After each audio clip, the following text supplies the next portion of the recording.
The first time Liam Carter realized his quiet assistant had betrayed him, federal investigators were already walking into the boardroom. 12 executives sat frozen around the long glass table overlooking Manhattan.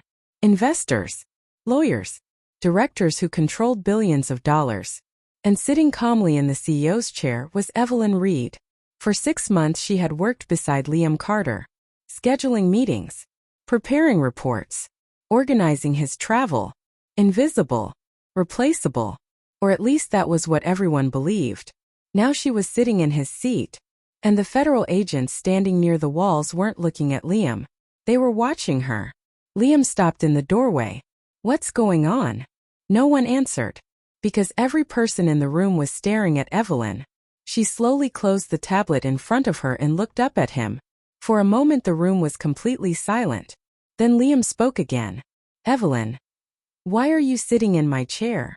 She didn't respond immediately. Instead she slid a thin black folder across the table. "My name," she said calmly, "is Evelyn Reed." Several executives exchanged confused looks. Everyone already knew that. But Evelyn continued. "And I am the majority owner of Apex Holdings." Shock spread through the room instantly, because Apex Holdings had become one of the most powerful investment firms on Wall Street in less than a year. Secretive, aggressive, and extremely wealthy.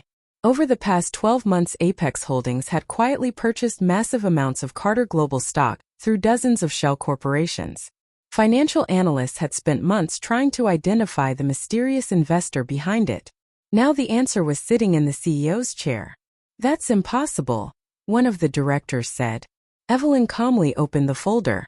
Inside were legal documents, shareholder certificates, acquisition records. "All verified," she said.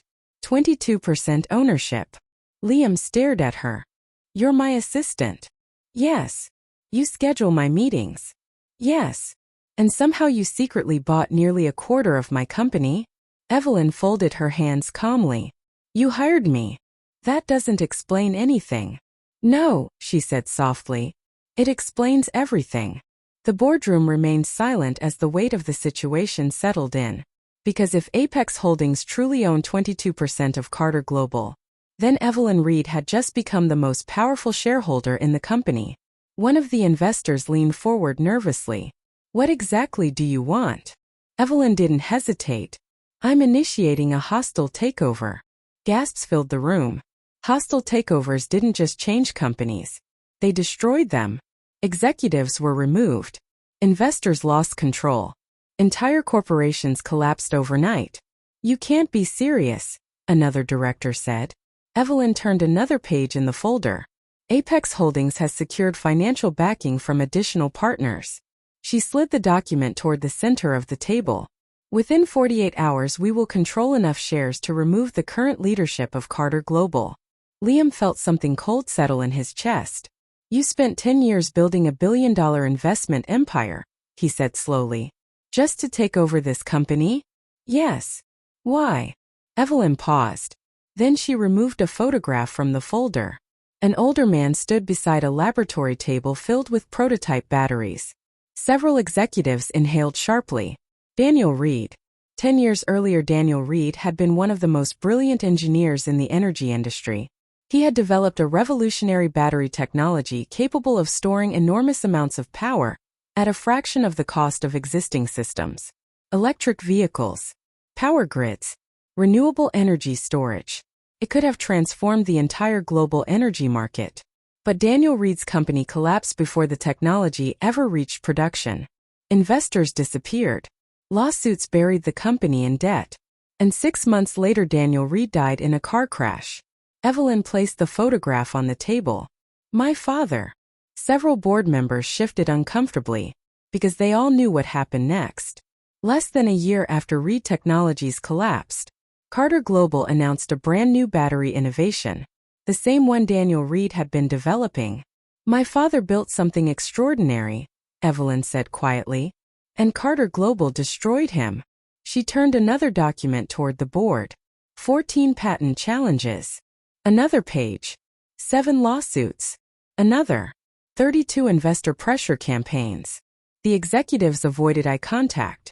Carter Global had always been known for aggressive corporate strategy, but the scale of what Evelyn described felt different. More deliberate.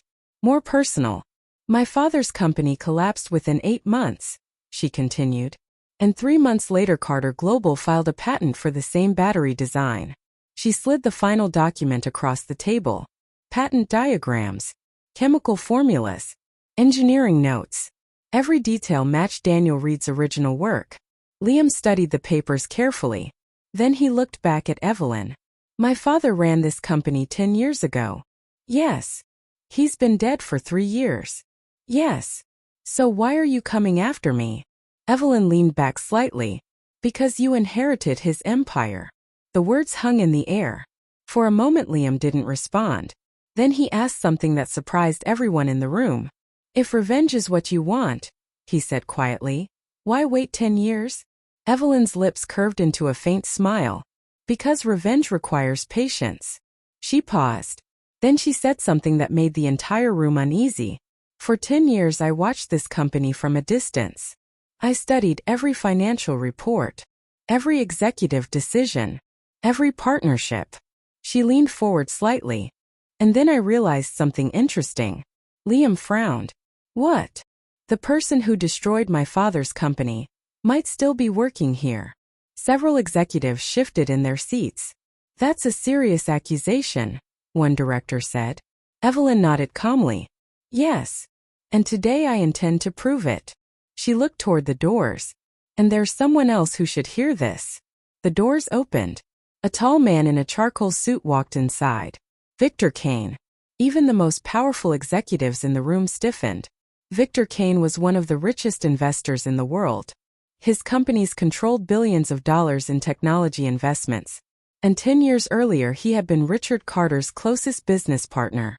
Victor smiled casually as he took a seat. Well, he said, glancing around the room. This looks like a very interesting meeting. Liam frowned. Why is he here? Evelyn folded her hands calmly. Because Victor Kane owns 15% of Carter Global. Shock rippled through the room again. That meant 2 outside investors now controlled 37% of the company. Victor leaned back comfortably. You look surprised, he told Liam. I've always admired Carter Global. And now you want to own it, Liam said. Victor shrugged. Think of it as a partnership opportunity. Evelyn watched him carefully. For years Victor Kane had presented himself as a brilliant investor. But Evelyn knew the truth. 10 years earlier Victor Kane had played a critical role in destroying her father's company. The lawsuits. The investor pressure. The sudden disappearance of funding. Victor Kane had orchestrated the entire collapse. And today she was going to expose him. Victor noticed her watching him. You're very quiet, Ms. Reed. That's because I prefer evidence to conversation. Victor chuckled. A wise philosophy. He leaned forward slightly. So tell me. What exactly is your plan here? Evelyn opened another folder. Inside were emails, financial transfers, internal communications. All of these documents connect Victor Kane to the collapse of Reed Technologies. Victor's smile slowly faded. That's a bold accusation. Evelyn slid the first document across the table. An email instructing investors to withdraw funding from my father's company. Another. Shell Corporation's purchasing Reed Technologies debt. Another. Private communications between your office and Carter Global's legal department. The room fell completely silent. Victor stared at the documents. Then he laughed softly. You spent 10 years collecting this? Yes. And you think it proves I destroyed your father? Evelyn reached into the folder one final time and placed a flash drive on the table. This proves it. Victor's expression hardened. What's on that drive? The original accident report from the night my father died. Liam frowned. What accident report? Evelyn looked directly at Victor. The one your security convoy tried to erase. Victor stood up abruptly. That's ridiculous. But Evelyn remained calm. Your vehicle's passed 2 blocks from the crash site. Victor's voice sharpened. You're accusing me of murder now? I'm presenting evidence. She tapped the flash drive. And federal investigators will arrive in about 5 minutes to review it. For the first time since entering the room, Victor Kane looked nervous. And Liam Carter realized something that made his stomach tighten. The quiet assistant he hired 6 months ago had just started a war that could destroy one of the most powerful men in the world. Victor Kane stared at the flash drive on the table.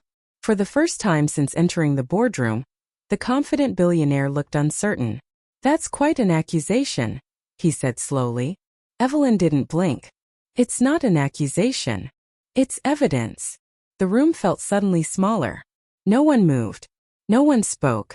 Every executive understood that if Evelyn Reed was telling the truth, the consequences would be catastrophic. Victor finally leaned back in his chair and laughed softly. "You spent 10 years planning this?" "Yes. 10 years building a company just to destroy mine?" Evelyn tilted her head slightly. "No.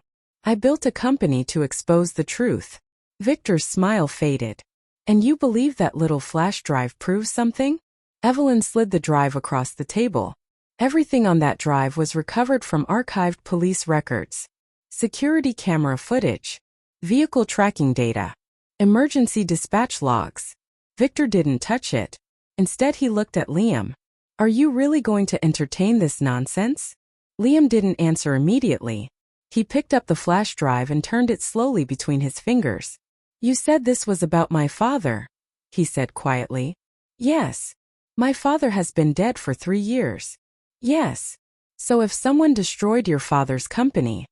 His eyes shifted toward Victor. "It wasn't me." Evelyn nodded. "I know." The words caught Liam off guard. "You know?" "Yes. Then why take over my company?" Evelyn's voice became colder. "Because Carter Global was the weapon used against my father. And I wanted to know who pulled the trigger." Victor suddenly stood up. "This is ridiculous." He pointed at the folder on the table. "Half of those documents are circumstantial. Anyone could have sent those emails. And you're basing murder accusations on traffic camera footage?" Evelyn remained calm. "I'm basing it on something much more specific." She reached for the tablet in front of her and tapped the screen. A video appeared on the large boardroom display. Grainy nighttime security footage. A dark highway intersection. A car speeding through the frame. Then another vehicle appeared behind it. A black SUV. Victor's expression tightened. "That's the night my father died," Evelyn said quietly. The video continued. The SUV accelerated. The distance between the vehicles closed rapidly. Then the footage ended abruptly. "That proves nothing," Victor said. "It proves your security convoy was following my father minutes before his car crashed." Victor shook his head. "My company owns hundreds of vehicles. You're making assumptions." Evelyn tapped the tablet again. Another image appeared on the screen. Vehicle registration records. The license plate number from the SUV. Victor's company logo beside it. The room went silent again. Victor's jaw tightened. "You still haven't proven anything illegal." Evelyn turned toward the federal agents standing near the door. "That's why they're here."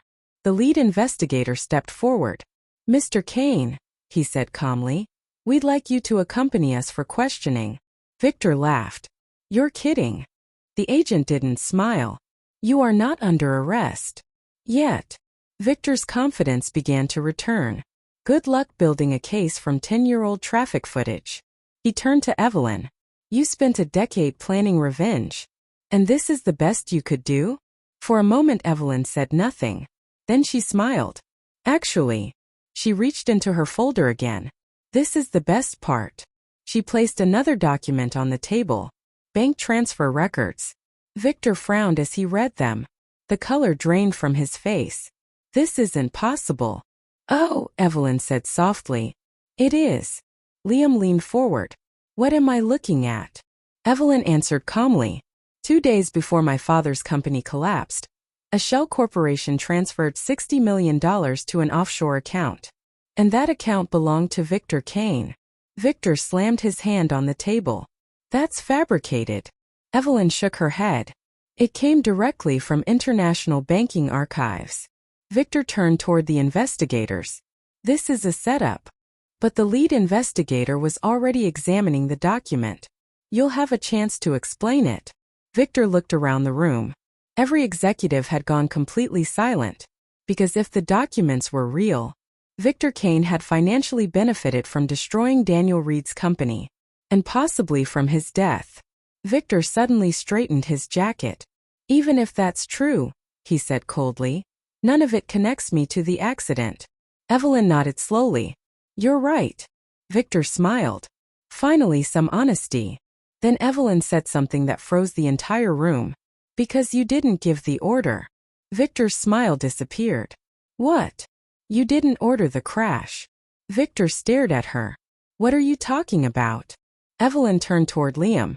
Your father did. The room exploded with shocked voices. That's insane. Impossible. Richard Carter would never. Liam raised his hand. The room fell silent again. My father died 3 years ago. Yes. So you conveniently accuse a dead man. Evelyn shook her head. I'm not accusing him. She tapped the tablet again. Another video appeared. This one wasn't security footage. It was an audio recording. A man's voice filled the room. Richard Carter. Liam's father. You're telling me Reed won't sell? Another voice answered. He refused every offer. A pause. Then Richard Carter spoke again. Then removed the problem. The recording ended. Silence swallowed the boardroom. Liam felt the blood drain from his face. That recording could be fabricated, one director said weakly. Evelyn nodded. Yes, it could. She slid another document forward. Voice authentication analysis. 98% match. Liam looked down at the papers. His hands felt numb. My father ordered it? Evelyn's expression softened slightly. Yes. But he didn't act alone. Liam slowly looked up. What does that mean? Evelyn turned toward the executive sitting along the far side of the table. Someone inside Carter Global helped him. Several directors shifted nervously. The accident wasn't random, she continued. It was coordinated.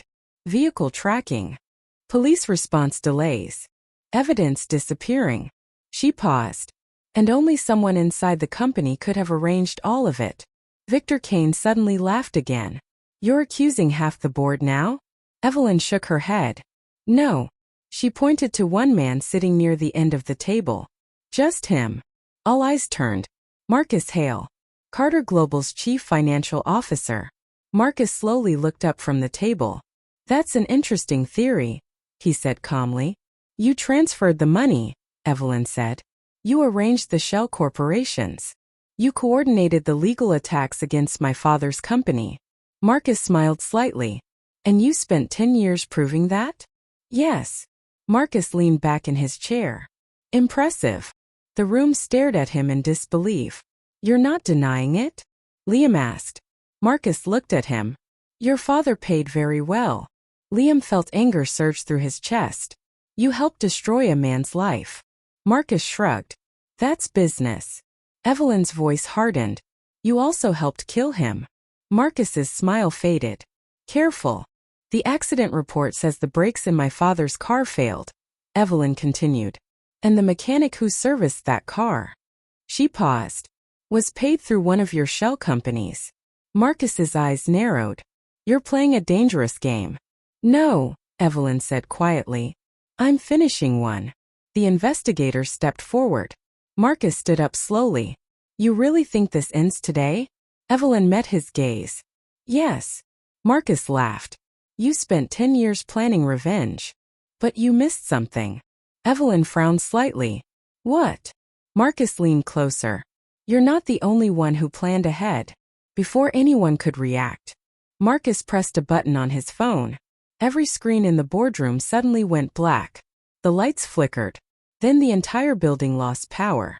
Emergency alarms began screaming through the hallways. Executives jumped to their feet. What's happening? Security. Marcus walked toward the door calmly. You should have stayed away from this company, he told Evelyn. Then he looked at Liam. And you should have asked more questions about your father. Marcus opened the door. Outside, chaos filled the hallway. Employees running. Emergency lights flashing. And Marcus disappeared into the darkness. Evelyn stood frozen for a moment. Then Liam grabbed her arm. What did he mean? Evelyn looked toward the dark hallway. Her voice dropped to a whisper. He meant the truth is worse than we thought. Liam frowned. What truth? Evelyn swallowed slowly. The person who actually ordered my father's death wasn't Marcus Hale. Liam stared at her. Then who was it? Evelyn looked directly into his eyes. I think it was someone much closer to you. If you think the truth about Liam's family can't get any darker, wait until you see what happens in part 2.